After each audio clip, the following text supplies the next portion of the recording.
Hey guys what's up, welcome back to topic science. आज हम start करने वाले हैं सॉल्ट्स के बचे हुए सॉल्ट्स। ठीक है, प्रीवियस वीडियो में जैसे हमने अपने 3 सॉल्ट्स कंप्लीट किए थे, आज की वीडियो में हम कंप्लीट करेंगे अपना प्लास्टर ऑफ पेरिस और आपका वॉशिंग सोडा। ठीक है, चलिए स्टार्ट करते हैं।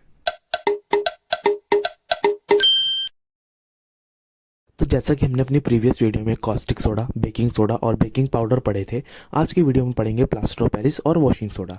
तो हमारा फर्स्ट टॉपिक है प्लास्टर ऑफ पेरिस। ठीक है, तो सबसे पहले हम कैसे पढ़ रहे थे, हम जो भी सॉल्ट पढ़ाएंगे सबसे पहले उसका केमिकल नेम, फिर उसका केमिकल फॉर्मूला, फिर उसकी लैब प्रिपरेशन, फिर उसके यूजेस और फिर उसकी स्पेशल प्रॉपर्टीज आपको बताते हुए चलेंगे। तो फर्स्ट है हमारा प्लास्टर ऑफ पेरिस। इसका केमिकल नेम होता है कैल्शियम सल्फेट हेमीहाइड्रेट। ठीक है, कैल्शियम सल्फेट हेमीहाइड्रेट। और इसको लिखोगे कैसे, केमिकल फॉर्मूला इसका क्या होगा, CaSO4 हाफ H2O। देखो ऊपर लिखा होता हेमी हाइड्रेट, यहाँ पर हेमी का मतलब है हाफ। ठीक है, तो हाफ हाइड्रेट का मतलब हाफ मॉलिक्यूल ऑफ वाटर। ठीक है, यहाँ पर आधा मॉलिक्यूल है वाटर का इसके कैल्शियम सल्फेट के साथ, और यही होता है आपका plaster of Paris. Lab preparation में हम प्लास्टर ऑफ पेरिस को बनाना सीखेंगे, कैसे हम प्लास्टर ऑफ पेरिस को बना सकते हैं। तो ये कैसे बनता है, it is prepared by heating gypsum. बाद में बताऊंगा जिप्सम क्या होता है। ठीक है, जो कि मेनली फाउंड होता है, एक तरीके का ना सब्सटेंस होता है जो ज़्यादातर पेरिस में हमें पाया जाता है। ठीक है, हम इसको प्लास्टर ऑफ पेरिस कैसे बनाते हैं, हम जिप्सम को 100 डिग्री सेल्सियस पे एकदम point two point 100 degree Celsius पर ही हीट करना होता है। और जैसे आप उसको हीट करते रहेंगे 100 डिग्री सेल्सियस पे, थोड़ी देर बाद आपको प्लास्टर ऑफ पेरिस मिल जाएगा। ठीक है, अब देखते हैं इसकी रिएक्शन में। देखो आपको क्या करना होता है, देखो जिप्सम का जो फॉर्मूला होता है ना, मैंने क्या कहा था आपको, जिप्सम को हीट करना पड़ेगा। ठीक है, तो जिप्सम का फॉर्मूला क्या होता है, CaSO4 two molecules of water. ठीक है, ये तो आपका जिप्सम होता है, और नीचे जिप्सम की मैंने फोटो भी लगाई है, क्रिस्टल टाइप होता है। ठीक है, ये पेरिस में पाया जाता है। इसको हमें हीट करना है। ये जो ट्रायंगल है ना एरो के ऊपर, इसका मतलब होता है हीट का साइन होता है, ये सिंबल होता है। हमें 100 डिग्री सेल्सियस पे इसको हीट करना है। हमें मिलेगा कैल्शियम सल्फेट हेमीहाइड्रेट, जो कि आपका प्लास्टर ऑफ पेरिस, और आपका मिलेगा 1/1 मतलब इसका क्या मतलब होता है, 3/2 मतलब एक तरीके से एक मॉलिक्यूल्स और दो मॉलिक्यूल और एक आधा मॉलिक्यूल। ठीक है, इतना मॉलिक्यूल्स आपको वाटर का मिलेगा। ठीक है, चलिए अब पढ़ते हैं इसके यूजेस। यार ये सबको ही पता होगा कि पीओपी कहाँ पर यूज़ होता है। ठीक है, ये प्लास्टर ऑफ पेरिस क्या है, पीओपी तो है। जब कभी भी किसी के मकान्स वगैरह बनते हैं, जिस तरह आपने कभी घर बनाया हो, तो उसकी जो सीलिंग होती है, सीलिंग वो पीओपी से बनती है। ठीक है, it is used in decoration of ceiling of houses, it is use in making toys and statues. ठीक है, इससे खिलौने बनते हैं और स्टैचूज भी बनते हैं। जिस तरीके से बाहर जो स्टैचूज वगैरह होते हैं ना, वो भी पीओपी से ही बनते हैं। और आपका पीओपी कहाँ पर यूज़ होता है, हॉस्पिटल्स में। जब कभी भी किसी का हाथ फ्रैक्चर हो जाता है ना, तो उस पर प्लास्टर चलता है, तो वो प्लास्टर भी आपका पीओपी का ही होता है। अब आपको कुछ स्पेशल प्रॉपर्टीज पढ़नी है प्लास्टर ऑफ पेरिस की। ठीक है, स्पेशल प्रॉपर्टीज बहुत ज़्यादा इंपॉर्टेंट होती है, प्रीवियस वीडियो में मैंने बताया था। ठीक है, चलिए during preparation of POP sorry जब कभी भी आप पीओपी बनाते हो, तो आप जब पीओपी कैसे बनाते थे, हम जिप्सम को हीट करके, और कितने डिग्री सेल्सियस पे, 100 डिग्री सेल्सियस पे। अगर आपने हल्का सा भी टेम्परेचर बढ़ा दिया ना 100 डिग्री सेल्सियस से, तो आपका जो पीओपी बनने वाला था वो आपका ख़राब हो जाएगा। और कैसा पीओपी बनेगा, एकदम डेड, जो किसी काम का नहीं होगा। ठीक है, चलिए अब इसको पढ़ते हैं। During preparation of POP heating of gypsum should be controlled.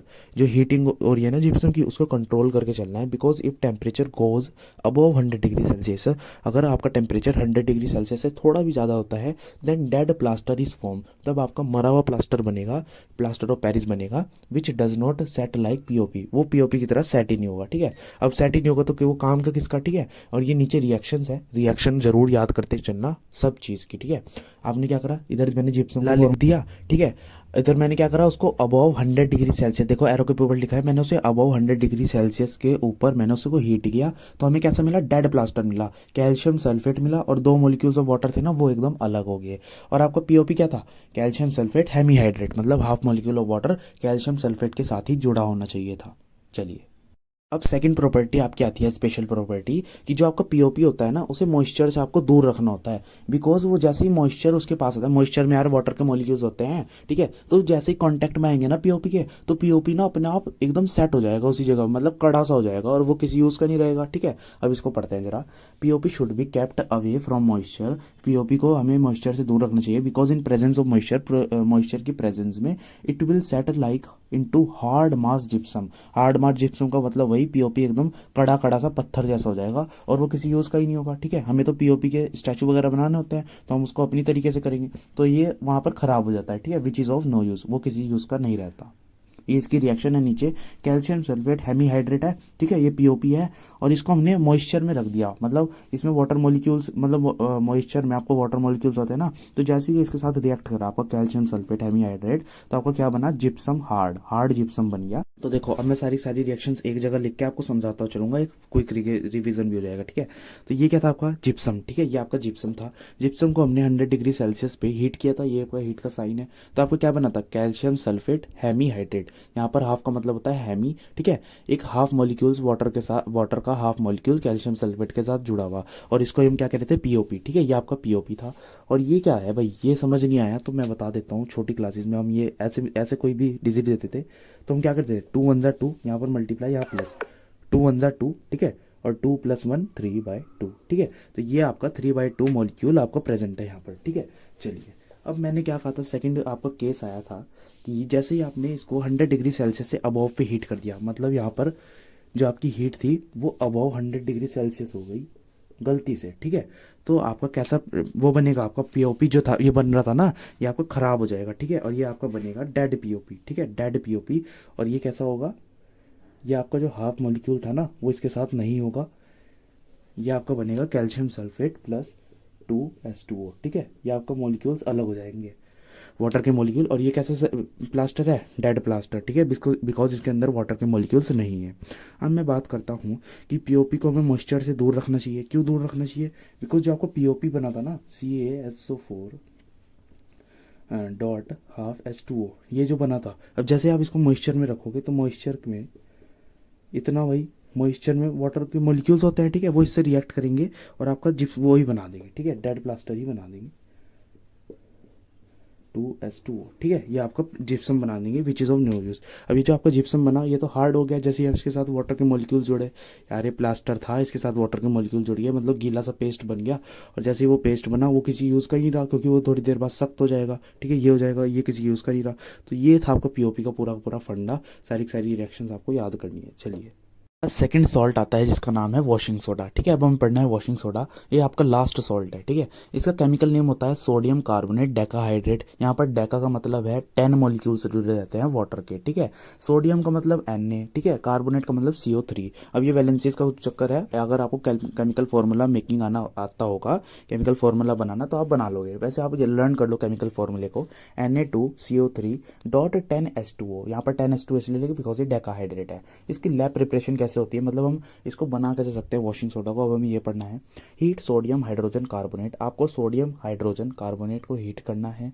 Heat जैसे ही आप करोगे आपको मिलेगा सोडियम कार्बोनेट, ठीक है, और फिर उसमें आपको 10 मॉलिक्यूल्स ऑफ वाटर को ऐड करना पड़ेगा to form sodium carbonate decahydrate. अब देखते हैं इसकी रिएक्शन को। अब रिएक्शन देखो, मैंने लैब प्रिपरेशन में क्या कहा था, हीट करना है सोडियम हाइड्रोजन कार्बोनेट, देखो दिख रहा है ना, सोडियम हाइड्रोजन कार्बोनेट को मैंने हीट किया, एरो पे लिखा हुआ है हीट, ठीक है। हीट करते ही आपको क्या मिला, सोडियम कार्बोनेट मिला, और आपको मिला CO2 गैस, और आपको वाटर मिला, ठीक है। अब आती है नेक्स्ट इक्वेशन, ठीक है। एक तो यार आपकी फर्स्ट इक्वेशन अलग है, फिर आपको जो 10 मॉलिक्यूल्स ऐड करने हैं ना उसकी एक अलग इक्वेशन है, उसमें है Na2CO3 plus H2O gives Na2CO3 dot 10H2O, मतलब 10 मॉलिक्यूल्स ऑफ वाटर आपको फिर से ऐड करने पड़ेंगे जब आपका बनेगा सोडियम कार्बोनेट। चलिए ठीक है, ये था आपका वॉशिंग सोडा। अब इसकी पढ़ते हैं यूजेस। अब इसका नाम में क्या है, वॉशिंग है, तो मतलब ये वॉशिंग के यूज़ तो जरूर आता होगा, तो चलिए पढ़ते हैं। It is used for softening hard water, जितने भी हार्ड वाटर रहता होते हैं ना उसको ये सॉफ्ट बनाने में यूज़ आता है। अब सॉफ्ट मतलब पानी छूने में कड़ा और सख्त तो होता नहीं है, पीने का फंडा होता है, ठीक है। आपके वाटर को आपका सॉफ्ट बनाने के लिए काम आता है। Second cheese, it is used in laundry, ये फिर लॉन्ड्री में भी यूज़ होता है कपड़े धोने के लिए। Third, it is use in manufacture of glass soap and paper, ये पेपर सोप और ग्लास को बनाने में भी यूज़ आता है। फोर्थ है, it is use in manufacture of borax. अब ये बोरेक्स क्या चीज़ होती है ये पढ़ते हैं। Borax is a white powder, ये एक वाइट पाउडर होता है use in the formation of glass, ये जो जितने भी ग्लास वगैरह होते हैं ना इसमें बोरेक्स बनाने में यूज़ आता है ये। And as an antiseptic, antiseptic में भी इसको यूज़ करते हैं। बोरेक्स की पिक्चर आपको दिखा दी है मैंने, ये पाउडर टाइप सब्सटेंस होता है, ठीक है। चलिए now we have to learn the special properties of washing soda. तो स्पेशीज की स्पेशल प्रॉपर्टी क्या है, बड़ी इंपॉर्टेंट है, पहले तो मैं यही बता देता हूँ। फर्स्ट चीज़ आती है, इट इज़ ट्रांसपेरेंट क्रिस्टल, ये एक ट्रांसपेरेंट क्रिस्टल है like solid containing 10 molecules of water of crystallization. ये चीज़ आपको बाद में पता चलेगी कि वाटर ऑफ क्रिस्टलाइजेशन क्या होता है, नेक्स्ट टॉपिक यही आने वाला है सॉल्ट्स के बाद, ठीक है। ये एक ट्रांसपेरेंट क्रिस्टल है सॉलिड की तरह जिसके अंदर 10 मॉलिक्यूल होते हैं वाटर के, ठीक है। सेकंड स्पेशल प्रॉपर्टी क्या है इसकी, it is soluble in water, ये वाटर में आपका घुल जाता है and turn red litmus blue. अब ये जब रेड लिटमस को ब्लू कर रहा है इट मीन्स ये आपका बेस है, ठीक है, एल्कलाइन इन नेचर, एल्कलाइन को ही बेस कहते हैं, ठीक है। चलिए थर्ड प्रॉपर्टी है when it is left open in the air, जैसे ही हम इसको ओपन कर देते हैं एयर में, मतलब खुला छोड़ देते हैं, तो ये अपने जो 9 मॉलिक्यूल्स थे ना वाटर के वो लूज कर देता है, ठीक है, वो हवा में आपके उड़ जाते हैं, खाली एक मॉलिक्यूल बचता है वाटर का। इसी प्रॉपर्टी को हम कह देते हैं एफ्लोरेसेंस। नीचे आपको इक्वेशन गिवन है Na2CO3.10H2O, यही तो था आपका वॉशिंग सोडा। जैसे ही आपने इसको लेफ्ट ओपनिंग एयर छोड़ दिया, मतलब खुली हवा में छोड़ दिया, तो इसके जो नॉन मॉलिक्यूल्स थे ना वाटर के वो तो उड़ गए, खाली एक मॉलिक्यूल बचा, इसलिए हम इसको कह देते हैं सोडियम कार्बोनेट H2O, ठीक है, खाली H2O इसके पास बचा। दैट्स वाई इस प्रॉपर्टी को कह देते हैं एफ्लोरेसेंस। तो चैप्टर का लास्ट टॉपिक है आपका वाटर ऑफ क्रिस्टलाइजेशन। ये क्या होता है, ये ऊपर आया था ना उसकी प्रॉपर्टी में। चलिए, some salts contain definite number of molecules of water. यार जितने भी आपने नमक वगैरह पढ़े इसमें कुछ कुछ मॉलिक्यूल्स थे ना वाटर के, अब इसको ही पढ़ना है हमें। This salts are called hydrated salt. अगर नमक में थोड़ा सा पानी होगा तो वो गीला नमक होगा, और गीला नमक को कह देते हैं हम हाइड्रेटेड सॉल्ट, मतलब गीला नमक। एंड मॉलिक्यूल्स ऑफ वाटर, जो उसके अंदर मॉलिक्यूल्स है ना वाटर के, उसको हम कह देते हैं water of crystallization. At the end molecules of water को ही हम कह देते हैं वाटर ऑफ क्रिस्टलाइजेशन, जो कि प्रेजेंट होते हैं आपके सॉल्ट में। चलिए अब एक एग्जाम्पल भी पढ़ लेते हैं, जैसे for example copper sulphate pentahydrate, ठीक है, copper sulphate pentahydrate. On heating this hydrated salt, जो आपका गीला नमक था। अब यार कॉपर सल्फेट पेंटाहाइड्रेट का मतलब पेंटा क्या है, 5 मॉलिक्यूल्स है वाटर के उसके अंदर कॉपर सल्फेट के, ठीक है। जैसे हम उसको हीट करते हैं, जो आपका सॉल्ट था उसने आपके जो मॉलिक्यूल थे वाटर के उसको लॉस कर देगा। यार हीट करने में क्या होता है, चीज़ें सूख जाती है ना, उसी तरीके से ये आपका हीट करने पे आपके जो सॉल्ट हाइड्रेटेड सॉल्ट के मॉलिक्यूल्स थे वो आपके उड़ जाएंगे, ठीक है। And become anhydrous also losses their colour. And become anhydrous का मतलब सूखा हुआ सॉल्ट ये बन जाएगा। अगर वो कलरफुल होगा ना कॉपर सल्फेट पेंटाहाइड्रेट, तो अपना कलर भी खो देगा। चलिए, तो बस यही था आपका एसिड बेसिस एंड सॉल्ट। आज हमने अपना चैप्टर कर लिया कंप्लीट, एक टॉपिक हमने करा दिया है। अगर आपको अच्छा लगा तो लाइक करना, सब्सक्राइब करना, शेयर करना। और जो नेक्स्ट वीडियो आएगा आपका 1 शॉट आएगा एसिड बेसिस एंड सॉल्ट पे, तो इसको शेयर भी कर दो अपने फ्रेंड्स के साथ। और नेक्स्ट जो लेक्चर अपलोड करना है उसका एक सजेशन भी दे देना, ठीक है।